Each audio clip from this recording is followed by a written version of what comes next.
Disampaikan tentang peristiwa penembakan yang diperintahkan oleh atasan, jika dikaitkan dengan peristiwa penembakan atau pembunuhan tersebut, menurut ahli, apakah pejabat atau petinggi yang memberi perintah kepada bawahannya untuk menembak atau membunuh dapat dikategorikan sebagai pihak yang menyuruh melakukan atau downplagger? Iya, kalau kita lihat dari kapasitas penyertaan tadi, beberapa bentuk ya dari penyertaan tadi, maka yang paling relevan adalah menyuruh lakukan, karena menyuruh itu berarti kan bisa berupa perintah atau instruksi yang dilaksanakan oleh orang yang sesungguhnya tidak bisa dimintakan pertanggungjawaban. Baik itu karena pasal 44 atau 48 ada daya paksa, atau karena 51 KUHP. Jadi dalam konteks yang tadi lebih tepat yang menyuruh melakukannya? Iya, karena caranya tidak dibatasi. Oke. Dan juga orang yang disuruh lakukan tadi tidak bisa dipertanggungjawabkan hanya karena dia merupakan seorang alat. Baik, terima kasih. Lalu di mata hukum, saudara ahli, bagaimana kedudukan bawahan yang melakukan perintah atasannya untuk melakukan penembakan tersebut? Baik, jadi kalau kita lihat di pasal 51, yang dihapuskan adalah elemen melawan hukum dari pelaksanaan perintah jabatan yang dilakukan oleh si penerima perintah.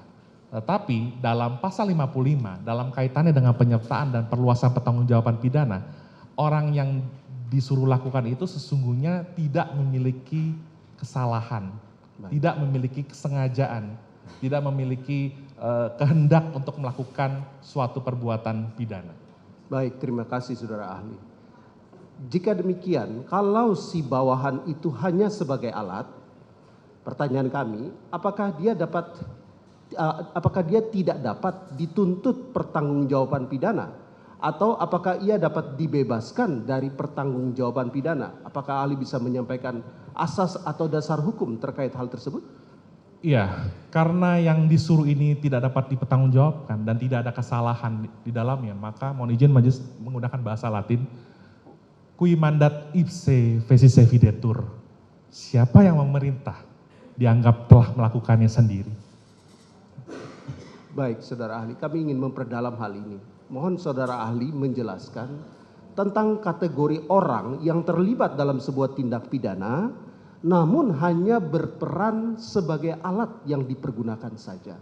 Apakah itu hanya untuk orang gila atau orang yang dibawa todongan senjata saja, atau ada kondisi lain yang dapat membuat orang itu dapat dikategorikan hanya sebagai alat?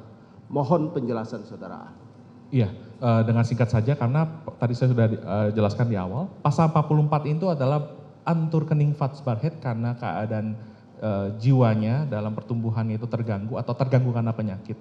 Gebreke ontwikkeling atau ziekelijk storing merupakan alasan pemaaf. Ada juga orang yang tadi berada dalam keadaan daya paksa relatif ketika dia ditodong senjata, dia diperintahkan untuk melakukan suatu tindak pidana, misalnya untuk membunuh orang lain. Itu adalah overmah dalam konteks relatif. Baik. Yang kemudian juga ada dalam konteks pasal 51 ketika dia diberikan perintah, sesungguhnya menurut Profesor Van Bemmelen dalam buku Hukum Pidana 1 halaman 196, dia berada dalam keadaan terpaksa karena menghadapi konflik. Di satu sisi dia menghindari kewajiban untuk dipidana karena nggak boleh membunuh orang lain. Di sisi lain dia juga ada ketaatan dan kepatuhan untuk melaksanakan perintah tersebut. Baik, terima kasih, sangat mencerahkan. Selanjutnya